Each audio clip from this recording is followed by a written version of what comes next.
have the pleasure here to be with Mambo Mario Diaz, who's been around for a couple of years. Thank you so much for joining us. It's my pleasure. So tell us, what's been your perspective about this whole event, the forum? Take us on. It's a wonderful event. I am so excited to be here. Been around for a very long time when salsa began back in the 80s. People like Eddie Torres that continued the fight to get people to learn. And now we're in a situation where everyone knows about salsa. I always talk about when I came to Atlanta in 2003, there were 2 events. Now you have options. So it's really good.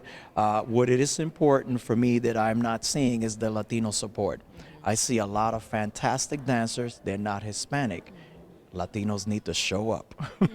Well, yeah, and they need to know of all the stuff that is happening here in town. There's many, many websites, and I think, how are we able to unite all these different types of dance? And of course, egos get in the way, and I would like to see a more united front. What's your perspective on that? Well, the music is what does that.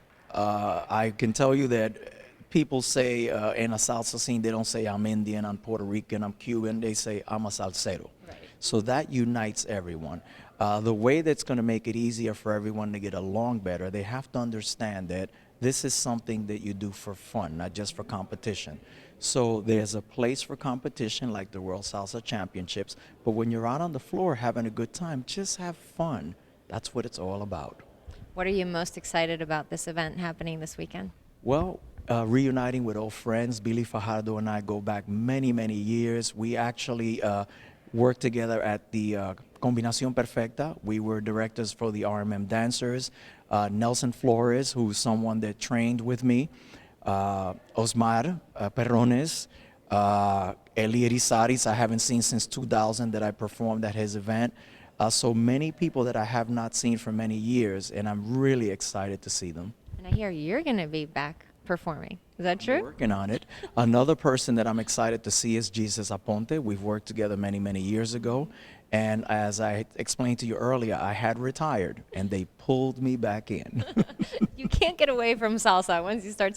That I must say. I mean, for the people that start learning to salsa dance, I remember for me, from my experience, I started with merengue, on the dance floor, and then someone told me, once you start salsa dancing, you're not going to be able to get away from it. And that's exactly true. It's a great workout. I mean, for those, it's a great workout. It's fun to be. You get to interact with people.